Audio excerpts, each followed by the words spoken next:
নমস্কার মাননীয় দর্শকবৃন্দ, হরে কৃষ্ণা। আজ মঙ্গলবার 22শে আগস্ট 2023 সাল। তো আজকে আমরা মার্কেটের সিচুয়েশন দেখতে এবং একটা ওভারঅল ভিউ তৈরি করতে পুনরায় ফিরে এসেছি। প্রথমে চলে যাব ইউএস ভিক্সের চার্টে। ইউএস ভিক্স হলো সেই সংকেত বাহক যে গোটা বিশ্বের ইকুইটি মার্কেটে কেমন প্রবণতা চলছে সেগুলো জানান দেয়। তো এখন আমরা দেখতে পাচ্ছি এখানে পূর্ববর্তী যে লেভেল ছিল, সাপোর্ট লাইন ছিল ভিক্সের, সেই সাপোর্ট লাইনে মার্কেট রেজিস্ট্যান্স নিয়ে নিচের দিকে আসছে, অর্থাৎ মার্কেটে সামান্য স্বস্তি যেন ফিরে এসেছে। তাই ইকুইটি মার্কেটে আমরা দেখব যে এর প্রভাব, পজিটিভ প্রভাব পড়বে। ভিক্স নিচে আসা মানে ইকুইটি মার্কেটে একটা পজিটিভ প্রভাব পড়া। এটা যে 100% হবে নয়, কিন্তু 95% হবে, এটা শিওর। ইউএস 10 ইয়ার বন্ডিল, 10 ইয়ার বন্ডিল মার্কেট ক্রমাগত উপরে চলেছে। রেট হাইক আবার হয়তো করবে ফেড, সুতরাং এখানে আমরা দেখতে পাচ্ছি যে মার্কেট কিন্তু ডিসকাউন্ট করেই চলছে যে রেট হাইক হবে। তাই ইউএস 10 ইয়ার বন্ড ইল্ডও ক্রমাগত উপরের দিকে। যদি ডেট ইনস্ট্রুমেন্টে 4.36% আসে ইউএসের মতন ম্যাচিওর ইকোনমিতে, তাহলে বুঝতে হবে সেখানকার ইনফ্লেশনের পরিস্থিতি খুবই ভয়াবহ এবং মার্কেট সেগুলোকে ডিসকাউন্ট করার জন্য উপরের দিকেই চলেছে।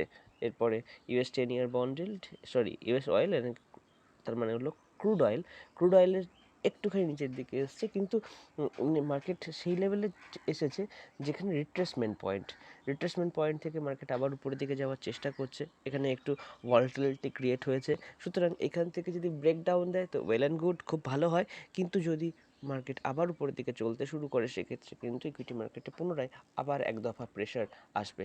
ন্যাসডাকের চার্টে যাই। ন্যাসডাকের চার্টে ওই যে বললাম যে ইউএস ভিক্স যেহেতু নিম্নমুখী একটু, তাই সেই সুযোগে ন্যাসডাক একটু গ্রোথ দেখিয়েছে, একটু আপসাইড দেখিয়েছে।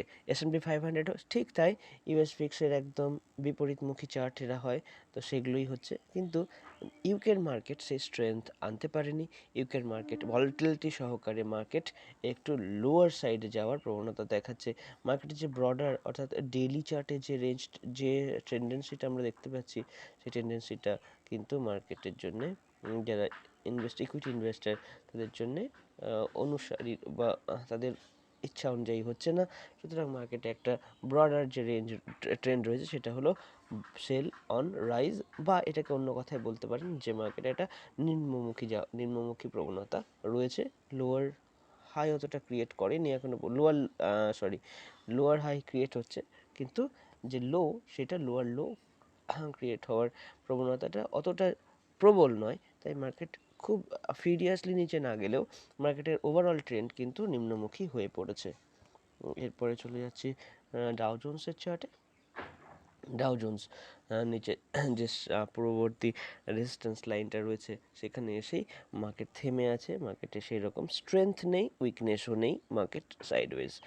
ইন্ডিয়া উইক্স উপরে যাওয়ার চেষ্টা করছিল, কিন্তু যেহেতু ইকুইটি মার্কেটে বায়ার্সরাও অ্যাক্টিভ ইকুয়ালি, তাই ভিক্সকে বাড়তে কিন্তু সেভাবে দেয়নি।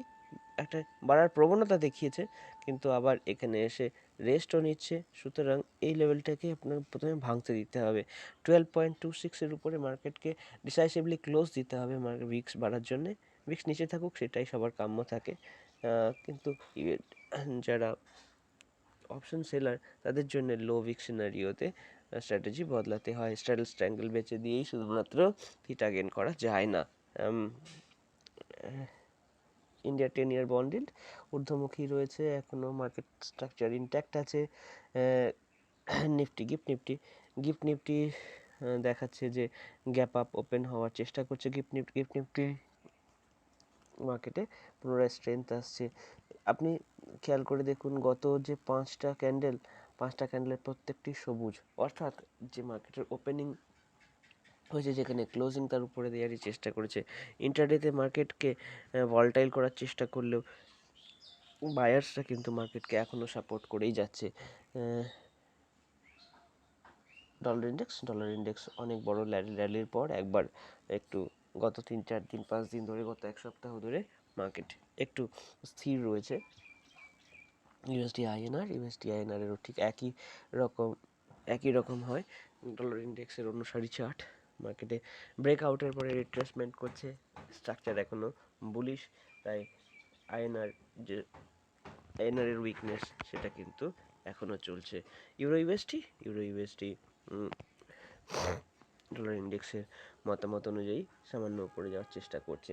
বল্টিক ড্রাই ইন্ডেক্সকে দেখার জন্য আমরা লাইন চার্টে চলে যাবো একবারের জন্য।